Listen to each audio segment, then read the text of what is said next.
Hola amigos, ¿qué tal? ¿Cómo están? Bueno, yo continúo con mi paseo por las juderías y continúo en la judería de Jaén, siempre acompañado de mi amigo Rafael Cámara. Aquí él va a explicar un poco sobre el Tribunal de la Inquisición y cómo se instala en Jaén y cuál es la importancia. Es muy interesante y yo creo que muestra un poco mucho la realidad de aquella época. Bueno, le voy a poner una foto que es bastante curiosa porque tiene una estrella de David y ahí ustedes preguntarían, ¿esa es una casa de la época? No, de ninguna manera. Es alguien que le pareció que era algo bonito y le puso la estrella de David. Se supone que en ese lugar debe haber vivido algún cripto judío. ¿Por qué? Porque es un barrio de gente que tenía dinero y los judíos en ese momento tenían mucho dinero. Es posible que haya vivido ahí. ¿Algún documento que lo compruebe? No, no hay ningún documento que lo compruebe. Y tenemos que tener atención. Si no hay documento, no podemos darlo como verdadero.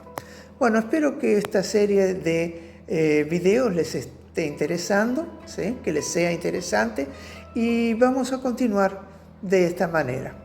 Muchas gracias. Que además fue el tercero que se fundó en el país, porque había una densidad de judíos conversos muy importante. Entre el 8 y el 10% de la población del reino y de la ciudad era de origen judío converso. Entonces se crean esos primeros tribunales de la Inquisición en Andalucía. Granada no se había conquistado, fue en 1483, es decir, se fundan, ¿podemos pasar? Se fundan el de Córdoba, el de Sevilla, Córdoba y Jaén, los tres primeros son los tres andaluces, para vigilar de cerca. Los primeros 50 años de funcionamiento de estos tribunales fue vigilar de cerca a la población judeo-conversa por si practicaban el judaísmo en secreto, por si eran judíos secretos. Y entonces el de Jaén pues, tuvo esa función, se funda por eso, porque hay una población judeo-conversa muy importante. Es una parte más fea de la historia, pero también hay que recordarla porque los judeo-conversos lo pasaron mal. Muy mal. Los que se fueron lo pasaron mal, pero los que se quedaron tampoco les fue fácil, ¿vale? Entonces, fíjate, esto es un claustro, este es del 17, que lo hace, parece ser que el diseño, por lo menos de la parte superior, es del mismo que hace la fachada de la catedral, que luego lo verás. Y fue, el problema es que la población ve con malos ojos a los conversos, que de golpe tienen derecho a todo. Pueden ocupar un cargo público, pueden vestir como un cristiano, pueden vivir donde quieran. Entonces, ¿qué ocurre? Que esos conversos generan un malestar y también creían que seguían siendo judíos en secreto, una parte de la población. Entonces se crean los estatutos de limpieza de sangre, que eso ya es más grave, porque eso sí es antisemitismo, y xenofobia, y racismo, porque meten a los negros también, a la esclavitud negra. En los estatutos de limpieza de sangre se prohíbe que entre alguien que tenga sangre judía, aunque seas católico. O sea, puedes estar bautizado, puedes ser el mejor católico del mundo, pero en determinadas cofradías, en determinadas universidades, en algunas catedrales, se impide el acceso de gente que tenga lo que se llamaba sangre infecta, sangre judía. Un abuelo, un bisabuelo, un tatarabuelo judío te impedía tu desarrollo en una universidad, por ejemplo. Eso es racismo, ya estamos hablando. Una pregunta, ¿hasta qué año? Porque, por ejemplo, lo que yo estudié, los chuetas, hasta 1960. Sí. ¿Y aquí eso se prorroga tanto a partir de la Inquisición? No. Vamos a ver, la Inquisición, primero que su vigilancia fuerte contra los conversos se ciña en sus 50 primeros años. Luego va a empezar a tocar brujería, otras temáticas. Pero digamos que la Inquisición además tiene un objetivo, que es vigilar al católico para que no sea en secreto, no siga siendo judío. Vigilar al católico de que practica el catolicismo correctamente. ¿Me explico?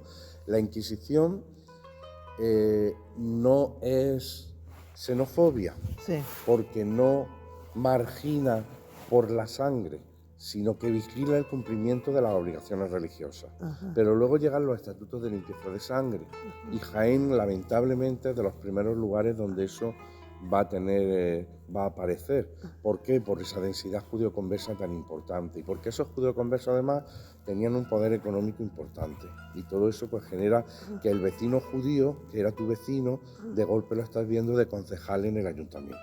Ujú. Y empieza a haber una serie de problemas. Entonces, ¿sabes?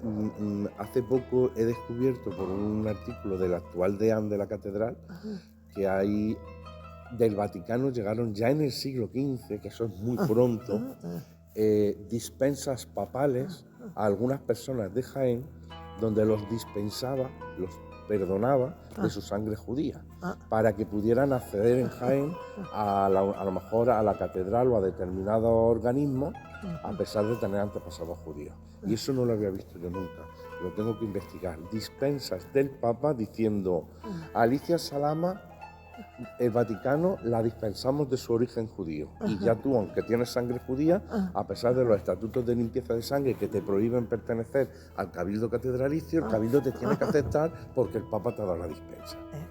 Eso no lo había visto yo. Y lo acabo de descubrir. Y luego los estatutos de limpieza de sangre son los que van a generar un verdadero problema en todo el país, no solo en Jaén, obviamente. Lo que pasa es que aquí se ve, se nota. Se nota aquí en toda España, la verdad, pero que aquí había tantos conversos que vemos cómo luchan por hacer desaparecer su pasado judío a como dé lugar, y entonces se cambian los apellidos, desaparecen los apellidos, el Cohen, Abenbar, Cabrabanel, todo eso va a desaparecer. Se los van a transformar, si tienen dinero, en un Álvarez de Toledo, en un Fernández de Córdoba. Van a intentar llevar apellidos que suenen bien, porque además no había norma y se podían cambiar los apellidos como quisieran. Se compraban un buen palacio, buenos carros, buenos con criados bien vestidos, y compraban cargos públicos y trataban de enlazar con la nobleza.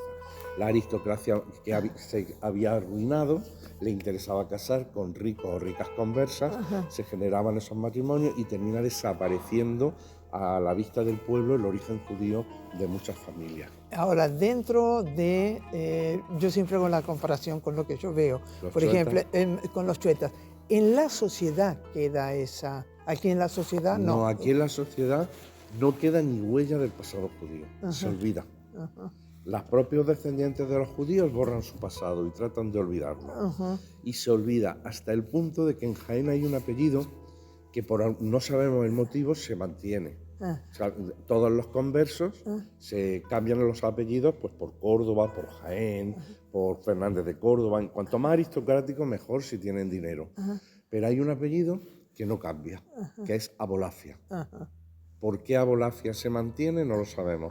Es posible que fueran tan humildes que no generaban envidia y no sintieron la necesidad de cambiarlo.